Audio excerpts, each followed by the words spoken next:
Welcome back to the 2020 our first virtual Real Voices, Real Choices conference. And so far, we've been having a good time. We had a lot of great speakers and a lot of great topics. And so I want to introduce three more great speakers that's coming your way. And that would be Luke Barber, Jenni Hickerson, and Tyler Hannegan. Now, Jenni joined the staff at easterseals Midwest last year after serving 22 years as an officer in the United States Army, where she specialized in psychological operations and counterterrorism operations, as well as serving as a leadership instructor. Jenni's passion for advocacy began at an early age simply when she witnessed the marginalization of a friend who had a disability. It was then and there that she formed her belief that everyone has a story, everyone has value, and everyone has something to contribute. Since that day, Jenni has been committed to advocacy and the promotion of people, as well as standing in the gap for those who do not have a voice to stand for themselves. Now, Luke joined Easter Seals Midwest in June of 2020 as a self-determination instructor and is pursuing a degree in social work and public policy. He is the founder of the ABLE Partnership for People with Disability at University of Missouri in St. Louis and is running for office as a Missouri State Representative, represent District 89 in St. Louis, Missouri. Luke's passion for advocacy began as a student in middle school when he witnessed the difference in treatment for students with disability compared to students without disability. And last but not least, Tyler. And she joined the staff in June of 2020, serving as a self-determination instructor. I'm sorry, he. He is a student at St. Louis Community College at Merrimack and over Sunday serving as a coach to young athletes with disabilities. His passion rooted after taking part as an athlete in the Social Olympics playing basketball, bowling, volleyball, and flag football. One thing that he always states is that even though he lives with autism, he knows that his life will not be allowed to be defined by it. So please join me in welcoming Jenni and Tyler. Thank you. Thank you. Thank you. How's everybody doing today? We see many people on making comments, and we are so glad and honored to be here and to be a part of this conference. Welcome to easterseals Midwest. We are at the headquarters here in St. Louis, and we're so glad that you could join us. We're located in the Westport Plaza area of the west side of the city. And today that we would like to share with you a topic that we are very, very passionate about. It's called the Trio of Self-Empowerment. This tool is an easy way to explain the relationship and cycle of behavior as we grow as individuals in understanding ourselves and others. Before we begin this exciting day, I don't have to really introduce these guys because y'all did such a really great job, but I just wanted to again welcome Tyler and Luke, and they are on my team, and I'm just so privileged to work with them and serve with them in our self-determination project. The self-determination grant is a grant to help equip people with learning about their rights. We have a course called My Life, My Rights. We also have a self-determination leadership course that helps to equip people with leadership skills, and you'll learn more about that later in our discussion. But we are really, really excited about the opportunities of our grant, and we are forming classes now. And if anybody here in St. Louis County is interested in taking part in these classes, we would love to be for you to take part. So anyway, as we dig into our day, we will talk about the trio of self-empowerment. Before we speak about our rights, actually, sorry, I'm having to get my mouse. My mouse was taking a nap. There we go. Before we speak about rights, responsibilities, advocacy, we need to begin with the basics, and that word is choice. Guys, have you ever eaten in a restaurant? I know you've eaten in a restaurant before. Yes. And what's your favorite restaurant, Tyler? McDonald's. McDonald's. And like, what do you love to eat at McDonald's? 20-piece chicken nugget and a large fry. 20-piece chicken McNugget and a large fries. So like, how long has that been like your most favorite meal? For about, I would say about 2 to 3 years. Okay, so when you decided that this is like what you get every time you go, you, did you just like all of a sudden just start liking it, or how was the process of like doing this? Process was I tried it one time. I've had chicken nuggets before, but it was like 10-piece, 6-piece. I probably had it when I was a baby or something. Okay. But the addiction to McDonald's itself really started when I was like 3 years old. And I'll share a little personal story here. So when it was 2 or 3 years old, and I saw the sign for McDonald's. And so my mom took me to the doctor when they first checked him and said, "Did you know he knows what McDonald's is?" And my doctor's like, "That's not good." What about Luke? What's your favorite place to eat? I don't really have so much of a favorite place to eat, more so of a favorite cuisine kind of thing. And my favorite cuisine is sort of the Oriental, sort of Chinese, Japanese, sushi, etc. Kind of cuisine. And again, not all restaurants that serve that cuisine are the same. And so I sort of have been trying different ones within the area to try to figure out which one is the best at it. And so how did you make that choice?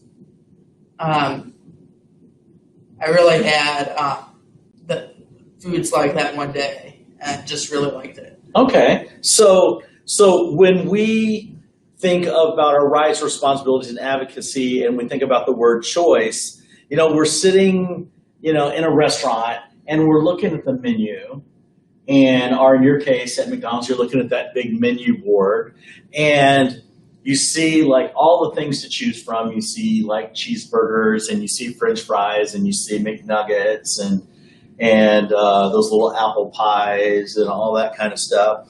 But then there's, you've got to figure out what you want, right? Yeah. But you can't order pizza. McDonald's doesn't have pizza, right? Correct. Does your McDonald's have pizza? No. No. And so you have to order what's on the menu. But you decide and you figure out what you want and you make a choice. And so if I'm going to eat something, I choose the item off the menu. And it's so hard. But then I see what I want, and that begins the process of choice, right? Correct. That begins the process. Well, this begins the trio of self-empowerment because we're on the road to getting what we want. And so, choice is defined as the act of selecting or making a decision when faced with two or more possibilities. When we have choice and we make that choice, we are empowered as human beings. Choice can be broken down into 3 different levels of awareness. And it's called the trio of self-empowerment. And those 3 different levels, they are, what's the first one? Self-awareness. The first one is self-awareness. And then the second one is, Luke? Self-determination. Self-determination. And then the third one is self-advocacy. But before we learn about the trio of self-empowerment, we must learn about how we got here. See, we were not always empowered. There was a time in which individuals with disabilities were persecuted, isolated, and abused just because people didn't understand disability. Tyler, tell us more about it. Can Jenni or Luke tell us why it is important for us to study history? Well, I learn about history. And so I'll learn about myself and learn about others. Okay. Because you have to understand where you've come from and where you're going in order to, and if you don't understand your history and don't understand what's happened in the past, then you don't know what is really occurring and why it's occurring and why it's important to understand why it's occurring in order to stop the bad from happening and the good from, and to help the good happen. Yeah. Definitely.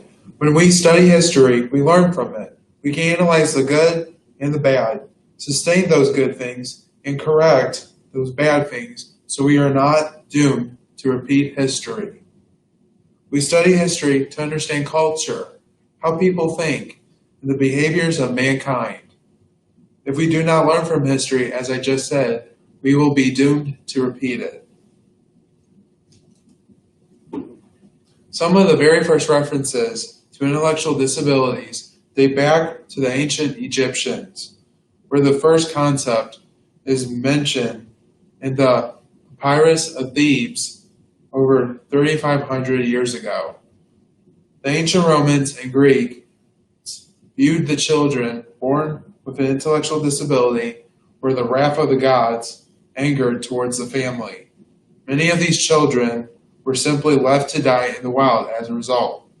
Of course, exceptions did occur. For instance, if a child was born to a wealthy Roman family, they had some legal rights and even some guardians.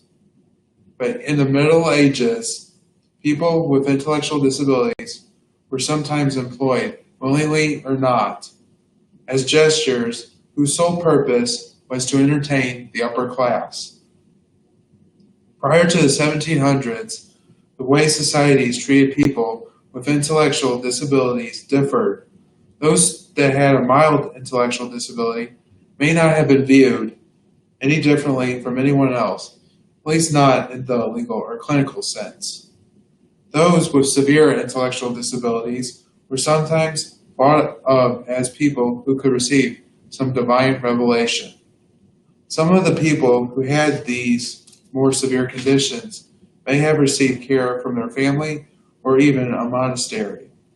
Other less fortunate people with ID were sometimes put into what they called, at the time, idiot cages in town centers to probably serve as entertainment for people under the official justification of keeping that person with this identification out of trouble. It wasn't until the 1700s and 1800s that a more serious and suitable form of interventions for people with intellectual disabilities began. In the 1800s, people with disabilities were considered meager, tragic, pitiful individuals, unfit and unable to contribute to society. They were assumed to be abnormal and feeble-minded, and numerous persons were forced to undergo sterilization. People with disabilities were also forced to enter institutions and asylums, where many spent their entire lives. This purification and segregation of people with disabilities was considered merciful actions, but ultimately served to keep people with disabilities invisible and hidden from a fearful and biased society. It wasn't until the mid-1900s when people started to find their voice and show everyone that people with disabilities could be active members of their society. People fought for others to recognize a disability as an aspect of someone's identity that influences the experiences of that individual, not as the sole defining feature of that person. In the 1930s, the United States started realizing, with the advancements in technology, as well as additional government assistance programs, that people with disabilities could be self-reliant and self-sufficient. In the year 1933, when Franklin D. Roosevelt took office as President of the United States, he was one of the biggest advocates for people with disabilities. One reason for this was that he had lived with the effects of polio, limiting his mobility, but he still served 3 terms in office. After World War II, many veterans live their lives with disabilities as a result of wounds in combat. This brought to light living conditions and institutions as well as those in which people with intellectual disabilities live. All of this awareness led to improvements in personal rights for people with disabilities. People with disabilities still did not have the access to public transportation, telephones, bathrooms, and stores. Most office buildings and work sites with stairs offered no entry for people with disabilities who sought employment, and employer attitudes created even worse barriers. Otherwise talented and eligible people with disabilities were locked out of opportunities for meaningful work. In the 1960s, the civil rights movement was the support for people with disabilities that they needed to move forward. People with disabilities joined forces with minorities to fight for equal treatment, equal opportunity, and equal rights. Many people believe that self-advocacy and great changes for improvement occurred for people with intellectual disabilities and autism in the 1960s. Beginning with Sweden, during the late 1960s, people with intellectual disabilities were supported to form and lead their own leisure clubs.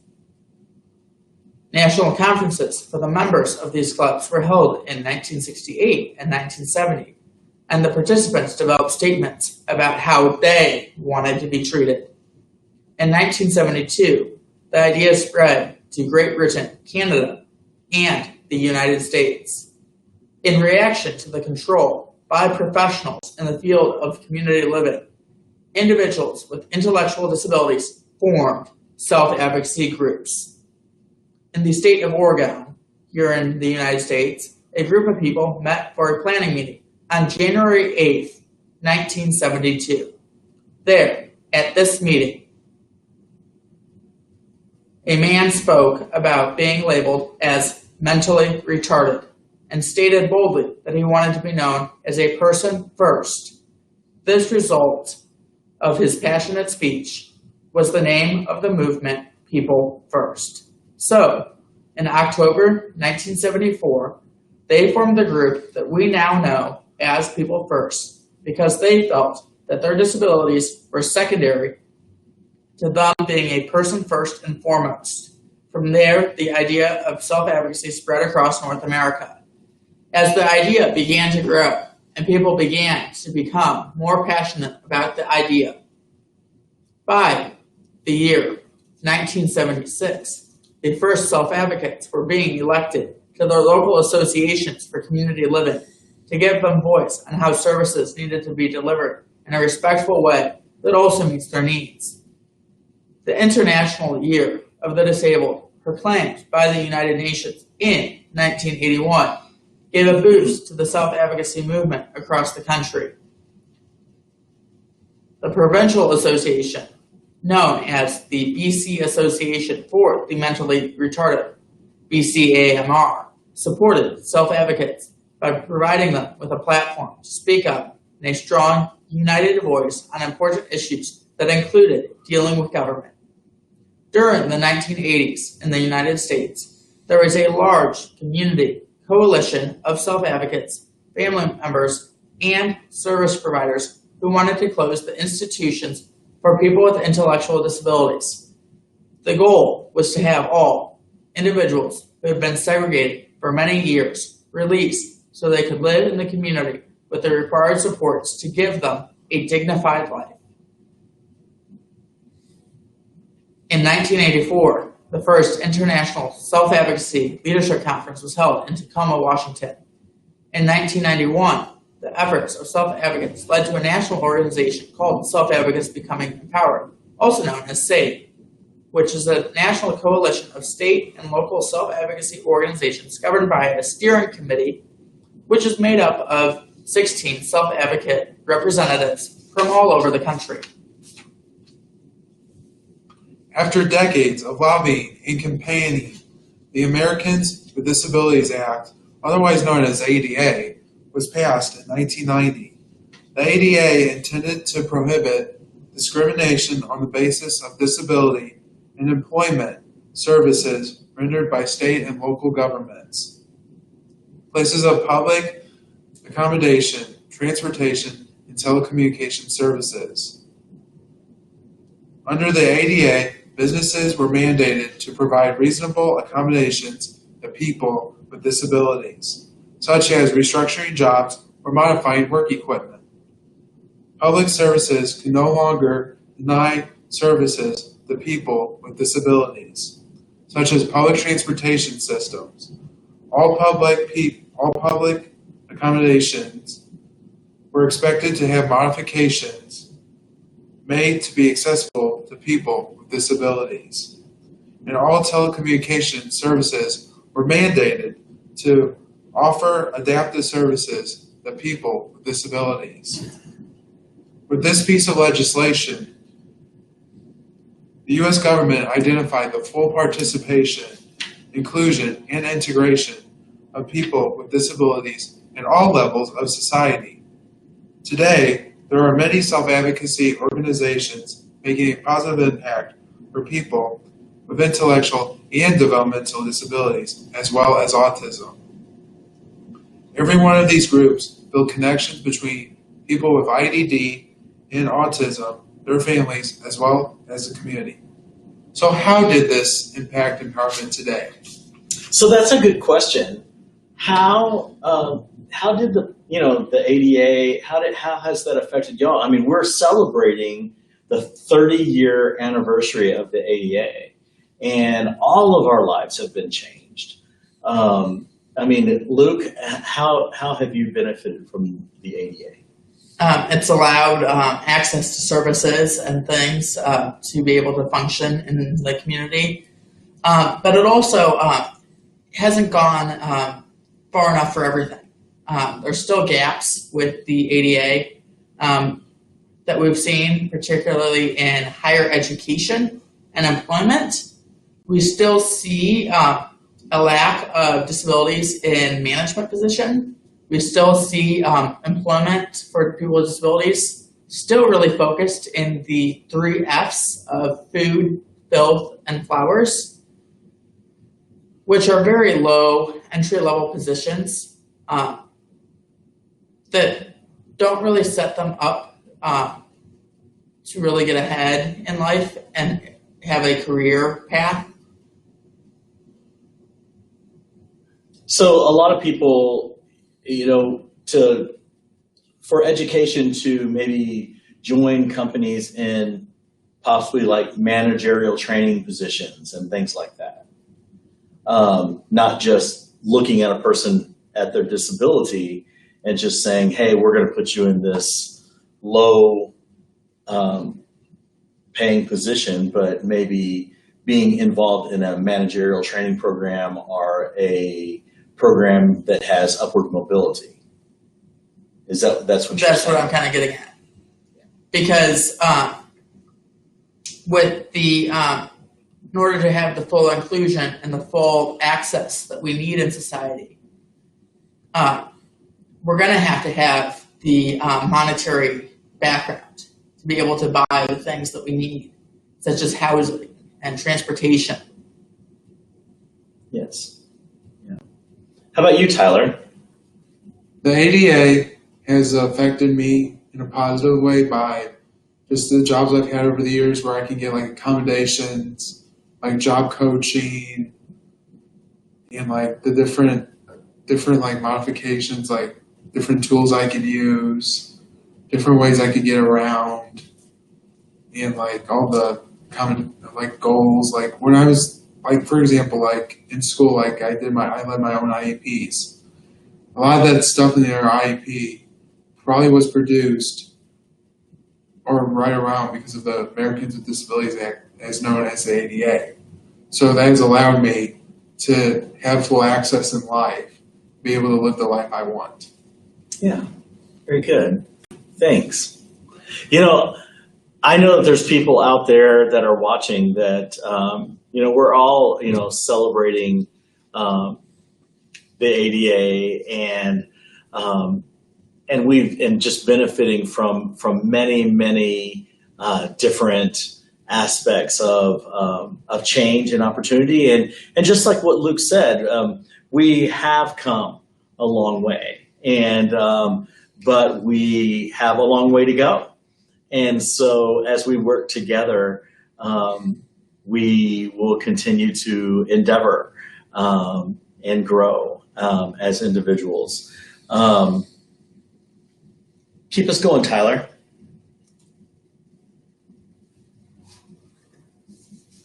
Now we know where we came from, our history. That brings us to the trio of self-empowerment. The trio of self-empowerment is a very interesting model.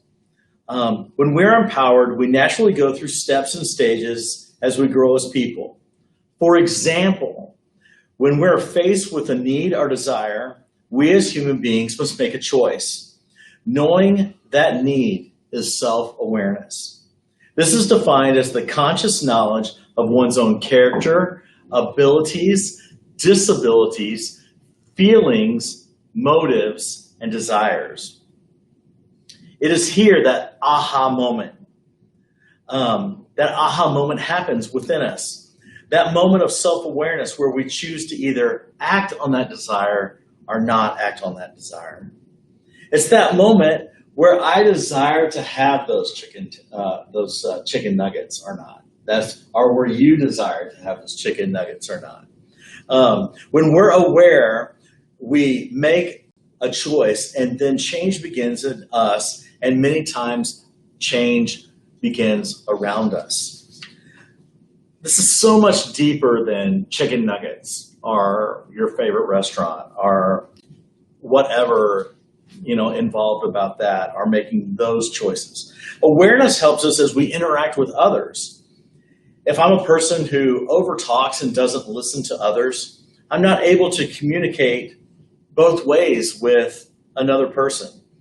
I cease to become an effective communicator, an effective influencer, an effective listener. My lack of self-awareness limits my opportunities to realize the best in personal relationships, and simply when I spend time with others. When I build a strong self-awareness, I increase the confidence in myself to the point that I demand a response that becomes determination. And that's where we get to self-determination. It transitions into that self-determination that drives us to not only be aware of what we want, but want to make it happen. Tell us more, Luke. When we are aware of our needs and we know the opportunities, rights, and choices that lie before us, and then we desire to control all aspects of our life and what's important to us, that is what self-determination is all about. This idea of control could be as simple as choosing an item on a menu, making a huge life decision, having a defining character moment, to standing tall for something that you believe in. We make that determination within ourselves. That choice now becomes alive, from something that is a dormant idea to an action that is getting ready to happen. The seed that has now sprouted into a sprig and is breaking ground to be introduced to the world. When we live as individuals who are self-determined, we begin to know what we want, know where we want to go, and know how we want to make things happen. It again increases the self-empowerment of that individual. Now that we know what we want, and we know what the empowerment that comes from not only making choices, but obtaining choice, this brings us into the third stage of self-empowerment, which is self-advocacy. This is when an individuals or groups of people speak or act on behalf of themselves or others, or on behalf of issues that affect them directly. People who advocate bring ideas. People who advocate influence others. People who advocate create change. We must verbally or non-verbally communicate our determination, our choice. We share this decision to make your desire happen. to influence others or to speak on their behalf. Self-advocacy can be something tangible or even about an idea. I love that point that you made. People who advocate bring ideas. People who advocate influence others, and people who advocate create change. That's something that our world needs right now, is the positive advocating for people, and especially for people with disabilities. That's one thing that we're doing with our Self-Determination and Action Grant, is bringing the education of my life, my rights, and leadership to people.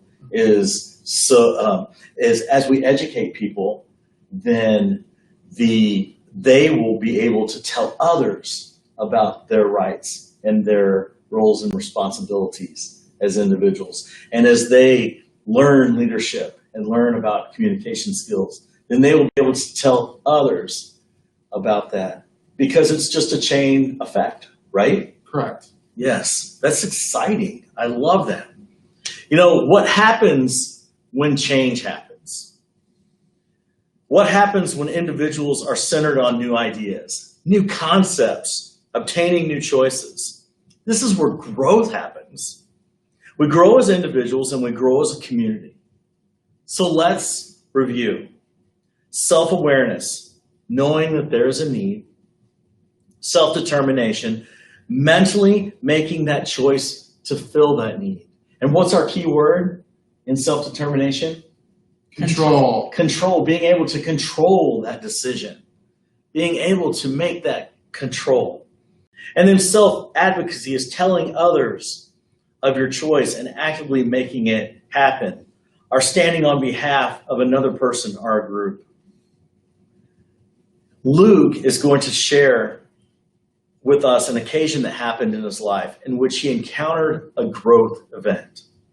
Luke processed through all the steps of self-empowerment within himself. And he's going to share with us how he grew as an individual using these steps. Tell us more, Luke. Growing up, I always knew that people were different. Some kids in my class were good at sports. Some kids were good at music. Some kids were really cute kids, and others were not so cute. We even had a kid in my neighborhood that seemed to have all kinds of ideas about how to create change, how to make things better, how to take care of people and take part. That kid was me. My name is Luke Barber. Growing up with autism as part of my life was definitely not easy. But one thing that I can tell you is I never let it define me as a person. I grew up just like every other kid. I graduated from Kirkwood High School in 2014 and then earned my associate's degree from St. Louis Community College at Merrimack in 2018. Currently, I'm attending the University of Missouri, St. Louis, pursuing a bachelor's degree in social work and public policy, which is my dream job. I want to be able to continue to do the work for the disabled community and also be part of social change. You see, even though I have been diagnosed with autism, I do not let it define me, what I do, who I am. It is just a part of my life. Currently serving as a social advocate, I am part of the Self-Determination Project team here at easterseals Midwest. Our role is to assist other people to realize not only their capabilities as a human being, but also to assist them to reach their greatest potential in whatever they choose in life. While attending the University of Missouri, St. Louis, I had the great privilege to be able to be one of the founders of the Able Disabled Partnership at the university. This on-campus organization serves students with disabilities as an advocate for classroom accommodation and facilities modification. In a short time, great strides were made assisting several students with mobility and their educational services.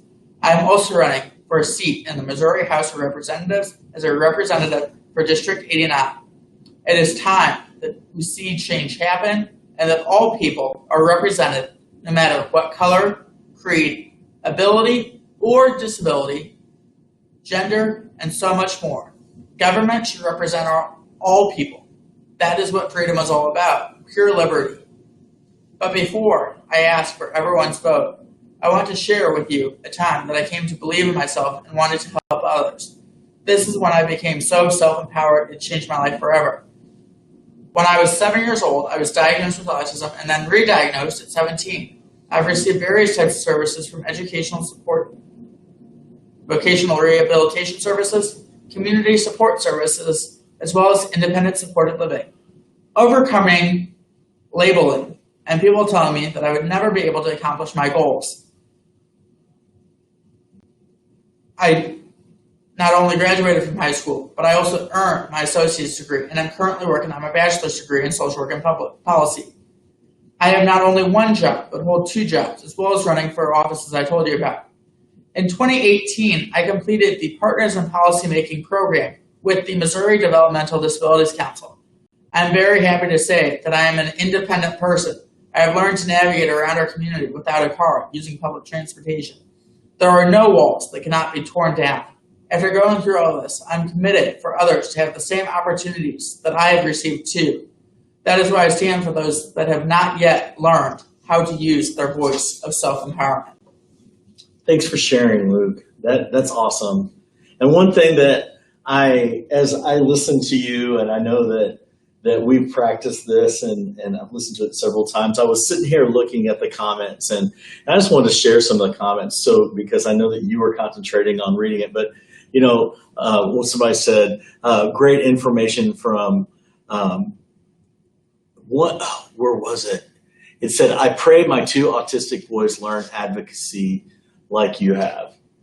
And you know what? That's what you guys are doing. Y'all are being a great example for the next generation. I feel like we're being great role models. And you know what? You are. Yeah. And I'm really proud of y'all. Yeah. And you're doing a great job. Yeah. And you look in those comments right there on the screen, and you can see that. And I just want you to be encouraged because you're doing a great job.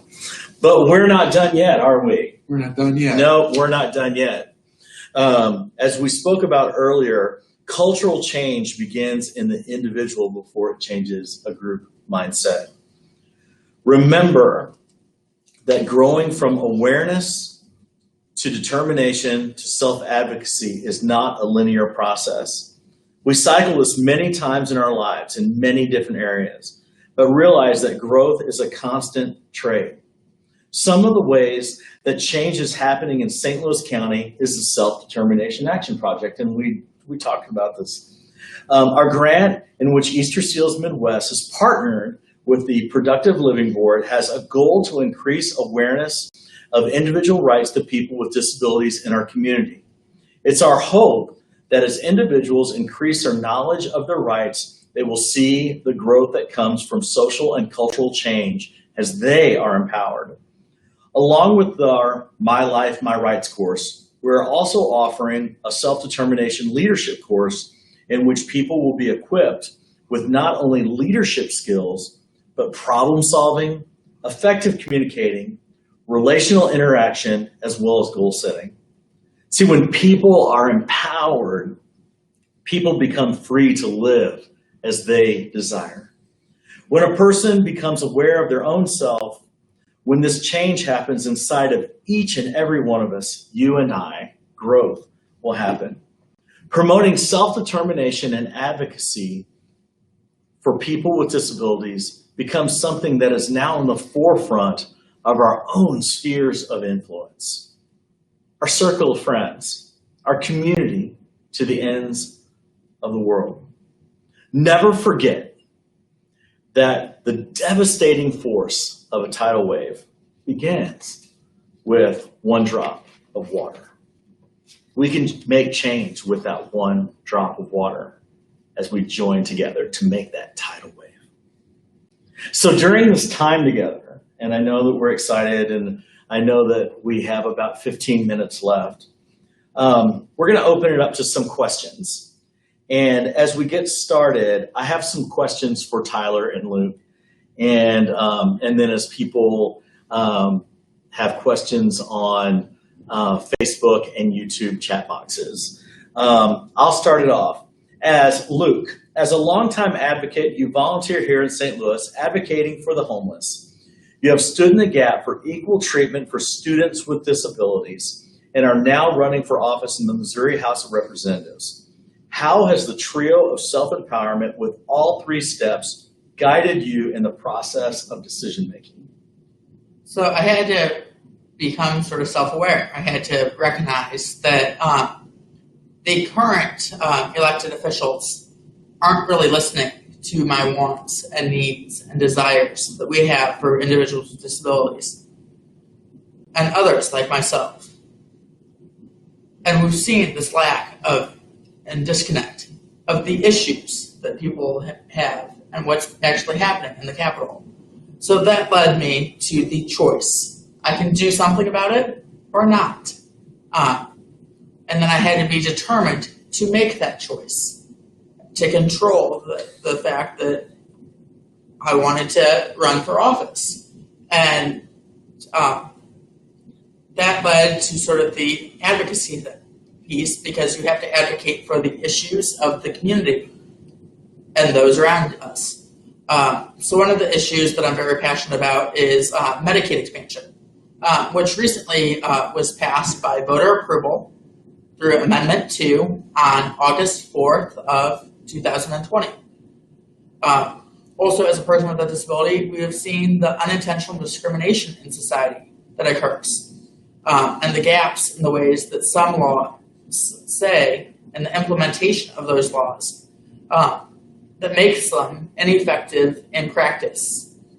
I've seen issues where people have been placed in these self-contained classrooms despite the least restrictive environment requirement of the Individuals with Disabilities Education Act, which means that students should be mainstreamed whenever possible. We've also seen an increase in policing mental health rather than treating it as the healthcare need that it really is. I'm seeing those often in situations of crisis who, due to a lack of support, fail to get the services they need to function. I will fight for the full inclusion and accessibility for all people, but especially those with disabilities. District 89 includes the municipalities of Chesterfield, Country Life Acres, Crystal Lake Park, De Pere, Frontenac, Huntley, Kirkwood, Ladue, and Town and Country. Awesome. Thank you very, very much.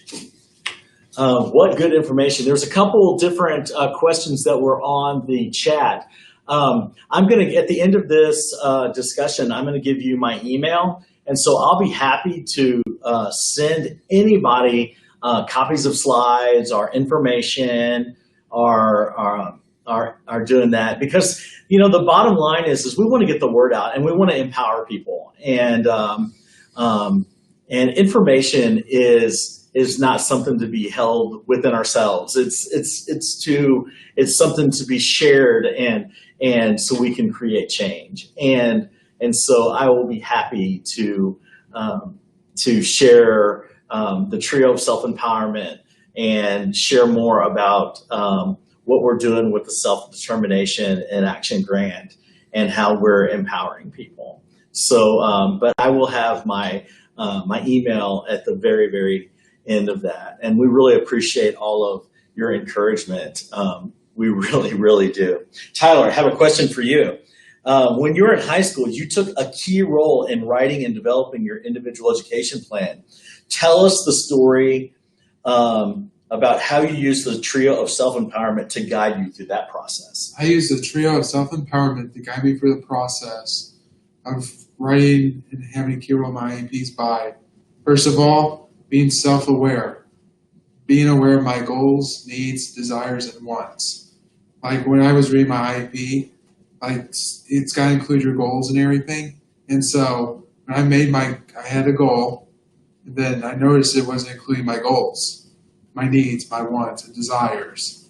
So I was determined to control by taking matters in my own hands and going to my teacher and advocating to speak up about my needs, wants, desires, goals. And then she got on board with me and then let me have a key role in writing and deciding on my own IEPs. That's awesome. That's very, very good. Good. You know, one question that a lot of people ask when we do like our new employee training and stuff like that is, what advice would you give individuals with a disability who are discouraged and feel like they cannot do things or have been told that they cannot do things? My advice would be, depending on how you want to take it, you can use it as a motivator or you can use it to continue to lay you down. My advice would be use it as a motivator, make the naysayers eat their own words, and show them that you have the power, and that you have the ability, and that you can overcome those barriers, those challenges, those obstacles, and to succeed and reach your dreams and goals. Very good. One thing that I know is that when you're told that over and over again, it sort of stings. It really feeds on this mentality of this internalized ableism, in which you hear it so often that you start to almost believe it,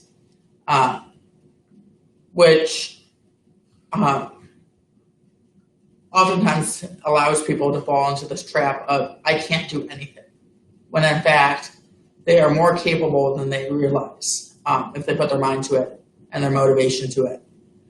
And so the big thing that I would say is find out what your strengths are, what your gifts and talents are, and use those and figure out the barriers that people are trying to place on you so that you can get around the barriers to be successful in all that you do.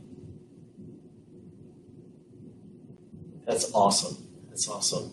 Somebody wrote on here, Tyler, what an example you are. And another person talked about Luke. They're so proud of your accomplishments too. And so I'm proud of you guys. You guys did a great job. Yeah. This is our first time doing this. This is our first time we presented together. So this is our maiden voyage. Another question. I love this question. This is my favorite question. And I love their answers because I've told them the questions already. I'm sort of like the Democratic National Convention. I've already shared the questions. But anyway, what would you tell your 10-year-old self? My 10-year-old self, that'd be pretty hard because my 10-year-old self was more focused on beyond his food, doing homework, and all that crazy stuff. My 10-year-old self was a mess. So I would just tell him that the goals I have now, because I have goals now that I like to reach. If I could tell my 10-year-old self, go back in time and tell him where I am now, and tell him where I am now, that'd be huge for me. Awesome. The advice I'd give my 10-year-old self would be that I wish that I would have known sort of the rights and responsibilities sooner than I did, because I didn't really learn a whole bunch about the rights and responsibilities and how to fight for civil rights until I was really 18 plus. And I think that if I had gotten that material at a younger age in a format that I could have understood it from an earlier age, I would have been better equipped to recognize when rights were being violated at an early age, so that we could focus on the this isn't right, let's fix this mindset from even an earlier age than I was. Awesome. We have a question that's on the board. It said, did you have any family or friends that helped you? I had teachers that helped me. Like I had a resource room teacher who I also should mention, who let me lead her class on a social skills class, and I was a student mentor in that class, as well as another person before me and a person after me was. This resource room teacher was the one that allowed me to run my own IEPs. She was a big believer in self-advocacy and just being able to do something and overcome your challenges, your barriers. She was by far the best resource room teacher I've ever had. Awesome. Yeah. How about you? One of the biggest people that I would say that has really sort of supported me and sort of realized kind of my potential was really the special ed teacher I had during my transitional years of high school. This teacher actually had tongue cancer, had a stub tongue, and they told her that she would never be able to teach again. And she had to learn to force air up from her lungs. But what I remember specifically about her was that while she was teaching the special ed classrooms and the resource kind of levels that I was in, she would say, "You are not your disability," but using it as a crutch. At the time, I did not understand what she was really talking about. But now, knowing sort of the rights and the responsibilities and stuff, I do. Because we've seen the low expectations put on those with disabilities. That we'd almost think, oh, I can't do that because I'm not able to do that. And in reality, we can't. And so I really think that this teacher really pushing the envelope when I was 16, 17 kind of age, to really sort of help me kind of recognize more of my rights and responsibilities, I think was very helpful. Awesome. There's a person that had a question that said, Luke, what made you want to run for state office for Missouri? What really made me want to run for office was I have gone to the Capitol a couple times. I'm as a partners graduate to speak about disability issues, as well as a union member of UFCW 655. We would go to the Capitol to try to testify on bills, which means giving public comments on bills that were soon to be approaching sort of the House or Senate floor. And numerous times on occasion that I would go down there. The current state rep, neither him nor his LA were available. And I've tried on multiple times. And so I want someone in office that is going to listen to their constituents because, frankly, it's missing right now in our capital. Many times they're beholden to these special interest groups, the lobbyists, the big money groups, rather than having the power set to the people. That's a great, great answer. And we wish you luck in November. You're the Democratic nominee.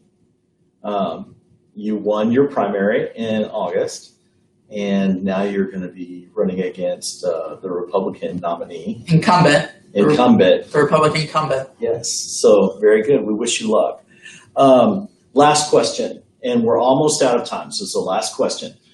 Where do you see yourself in 20 years? 20 years, I see myself becoming a coach for athletes with disabilities or just athletes in general, being a leader and being a coach and teaching them the skills necessary to them to do their sports. Just becoming a big role model. Awesome. Where I see myself in 20 years is really an agent for systems-based change. Particularly for people with disabilities, because we see so many times that the ways that society is set up does not work for people with disabilities. The ways that society is set up with the sort of institutions of society and the systems of society do not work for those with disabilities and are in fact unintentionally discriminatory set up that make it hard for us to navigate our own lives, our own communities and stuff. And so by being an agent of change, we're able to sort of knock down a lot of the barriers and things that we're seeing. But in order to be an agent for change, I can't do it alone. It's going to take a bigger movement. It's going to almost take a revolution to kind of really shift the narratives and the mindsets of society as a whole. Awesome, thank you. So as we wrap up today, here's an outline of the presentation, and also here is my point of contact at Easterseals Midwest. If you'd like more information about the trio of self-determination or about the self-determination project grant, feel free to contact me at the address here on the slide or email me at jenny.hickerson@eastersealsmidwest.org. On behalf of Easterseals and our team with the Self-Determination and Action Project, it has been our privilege to join you today. Thank you so much for joining us. We have had a great time. Thank you guys so much today for being with us. We so appreciate it. You guys are true inspiration. Tyler, Luke, thank you so much for sharing your stories with us. I know everyone greatly enjoyed listening to what you had to say. Thank you so much. Thank you.